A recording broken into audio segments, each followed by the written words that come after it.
बरी ब्लॉक अंतर्गत उदयनाथपुर पंचायत रे अभियोग शुणाणी शिविर अनुष्ठित होई जाइछि।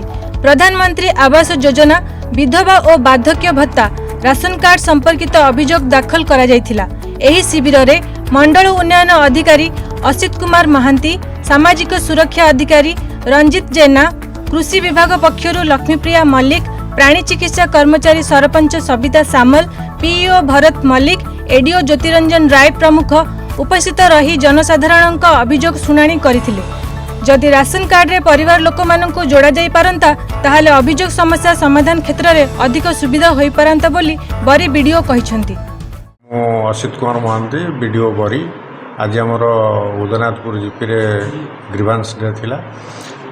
एबे लोक माने आसुचंती ग्रीवांस को अच्छो एवं समस्त डिपार्टमेंट को मध्य डकाई समस्त मध्य उपस्थित अभियोग बेसी लोकंकर भत्ता आपणकर रेशन आ घर गुड़िक तो आम प्राय पाखापाखि गवर्नमेंट ऑर्डर अनुसार आम प्राय पाखापाखि सब सर्वे कर देचु। तेणु जो दिन गवर्नमेंट से लोक मानकर ना आसो गवर्नमेंट से आम घर दबा आरंभ करूँ।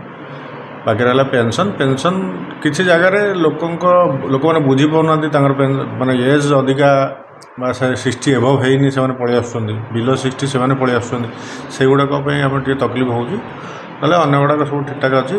केवल रेसन जदि जोड़ी हो जाता बर्तमान आडिंग हो पारनी से आडिंगटा प्रोब्लेम रोचे नुआ रेसन कार्ड आम क्रिएट कर।